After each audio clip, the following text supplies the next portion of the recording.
Avant de commencer, je vous informe tout de suite que cette vidéo ne sera pas forcément complète.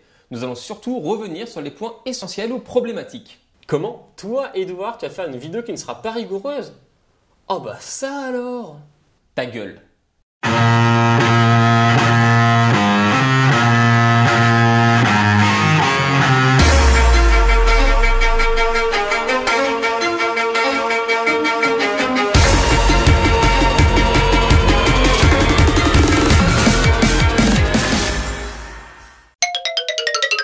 Commençons par les trois pronations du pouce. La première, trapézo-métacarpienne, sera dite automatique et est due au troisième degré de liberté de l'articulation en selle. Qu'on soit bien d'accord, normalement il n'y a que 2 degrés de liberté, mais ici la conformation de l'articulation en permet un troisième.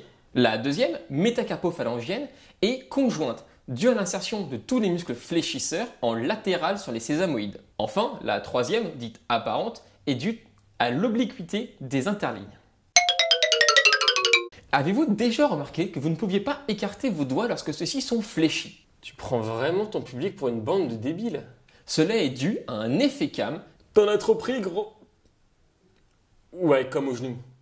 Des ligaments collatéraux de la métacarpophalangienne et à la tête curviligne des métacarpes. Parlons maintenant des rythmes de flexion du doigt. Cette flexion se fait en 3 temps. Au départ, le fléchisseur profond des doigts veut agir sur la troisième phalange, mais est bloqué par le ligament rétinaculaire. La traction va donc s'effectuer sur la deuxième phalange, entraînant sa flexion. Secondairement, ce début de flexion relâche le ligament qui autorise la flexion de l'interphalangienne distale. Enfin, cette double flexion étire les interosseux et les lombricaux qui vont se contracter en retour, provoquant la flexion de la métacarpophalangienne. S'il y a un rythme de flexion, il y a un rythme d'extension bien plus complexe. Ah mais y a pas à dire, on a vachement envie d'apprendre avec toi. Commençons par la métacarpophalangienne. Le système indirect est une action combinée de l'extenseur des doigts et du fléchisseur superficiel des doigts sur la deuxième phalange qui va coapter la MP et provoquer son extension. Cette petite extension va permettre la mise en place d'un système direct qui correspond à la mise en tension de la languette de l'extenseur des doigts sur la première phalange qui va donc avoir une action directe sur cette première phalange. Le freinage se fera par les interosseux et l'équilibrage par les lombricaux. Sur l'interphalangienne proximale, l'extenseur des doigts a une action directe et les interosseux et lombricaux formeront un système complémentaire. Enfin, sur l'interphalangienne distale, passivement il y aura le ligament rétinaculaire et activement le losange de Stack. Justement, parlons du ligament rétinaculaire et plus particulièrement du faisceau oblique. Il sert à relier l'appareil fléchisseur de P1 à l'appareil extenseur de P3. Et c'est tout. attends, tu viens d'insister comme un malade sur ce ligament, sur ce faisceau, pour ça? Oui, mais si tu veux, tu peux retourner 30 secondes en arrière dans la vidéo pour voir à quoi il sert. Je te souhaite de mourir lentement dévoré par une horde de loups affamés.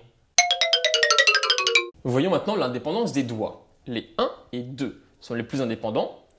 Le 1 par ses muscles propres et sa position. Le 2 par son chef indépendant du FSD, son extenseur propre.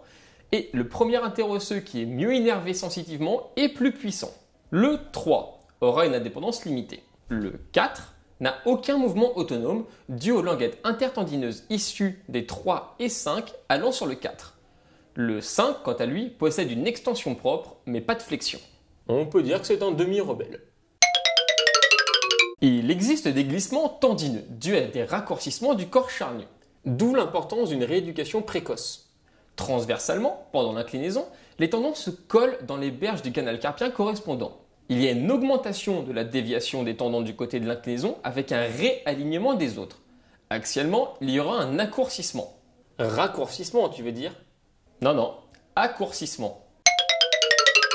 Il existe un grand nombre de mains, ulnaire radiale, dominante ou non, dorsale ou plantaire. Ici, nous allons parler de force et de finesse, respectivement composées du 1 et du 2 et des 3, 4, 5. Pour caractériser la main de force, on peut parler des lombricaux, qui sont des muscles peinés, donc plus forts. Je vous conseille donc d'aller voir ma vidéo sur le muscle. Oui, je place mon propre produit. Des languettes des 3, 4 et 5, et de la puissance des muscles fléchisseurs ulnaires du carpe et extenseurs ulnaires du carpe. De plus, le cours palmaire permet une adhérence des prises hypoténariennes et la mobilité M4-M5 amatome permet d'enrouler les prises. Pour la main de finesse, nous pourrons citer les muscles propres du 1, les faisceaux indépendants des fléchisseurs et extenseurs pour le 2, et la position en opposition du 1 permise par son articulation en selle. Enfin, terminons en citant les prises possibles pour la main. Opposition terminale, opposition subterminale, opposition subtermino-latérale, prise digitopalmaire, palmaire à pleine main, à point fermé, interdigitale latéro-latérale, particulière et sphérique. Voilà, pour conclure, je pense avoir fait un tour sur tous les points essentiels de la synésie de la main. J'espère que vous aurez pris votre pied devant cette vidéo. À bientôt!